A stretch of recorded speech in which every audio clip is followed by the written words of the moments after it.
আমার ৭ মাস ১২ দিনের মেয়েকে প্রথমবার মতো শাক ভাত খেতে দিয়েছিলাম। কলমি শাকে আছে প্রচুর পরিমাণে আয়রন, ক্যালসিয়াম, ম্যাগনেসিয়াম, ফাইবার যা বাচ্চাদের হজম হতে অনেক ভালো হেল্প করে এবং কলমি শাক সহজেই যেকোনো জায়গায় পাওয়া যায়। আপনারা সবাই জানেন আমি আমার মেয়েকে যেকোনো নতুন খাবার দেওয়ার বেলায় সবসময় ৩ দিনের ওয়েট রুলটা ফলো করি এবং যে খাবারটা আমার মেয়েকে খুব ভালো স্যুট করে সেটাই আমি আপনাদের সাথে শেয়ার করি। আমি আমার মেয়েকে গত ২ দিন ধরে শাক ভাত দিচ্ছি এবং আজকেরটা তৃতীয় দিনের ভিডিও। আমি আমার মেয়েকে শাক খাওয়ানোর বেলায় প্রতিবার শুধু শাকের পাতাগুলোই বেছে নিয়েছি, কারণ শাকের ডাঁটা তার এখন হজম নাও হতে পারে যেহেতু সে খুবই ছোট।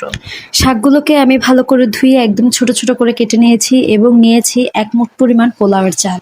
আমি আমার মেয়েকে সবসময় পোলাওর চাল দিই না, মাঝে মাঝে পোলাওর চাল দিই, মাঝে মাঝে এমনি সিদ্ধ চাল দিই। এবং কথা বলতে বলতে আমাদের শাক ভাত কিন্তু একদম রেডি। আমি দেখছি পুরো পানি দিয়েছি যাতে শাকটা এবং ভাতটা ভালো মতো ফুটে যায় এবং আলহামদুলিল্লাহ আমাদের খাবার কিন্তু একদম রেডি। পানি যখন একদম শুকিয়ে আসবে তখন গরম গরম থাকা অবস্থায় আমি যেভাবে ভাতটাকে চটকে নিচ্ছি এভাবে চাইলে আপনারা চটকে নিতে পারেন। আর এইটা যেহেতু পোলাওর চাল একদম দানা দানা থাকবে না, একদম ছোট ছোট, সেহেতু আমার বাচ্চা আলহামদুলিল্লাহ ইজিলি খেতে পারবে।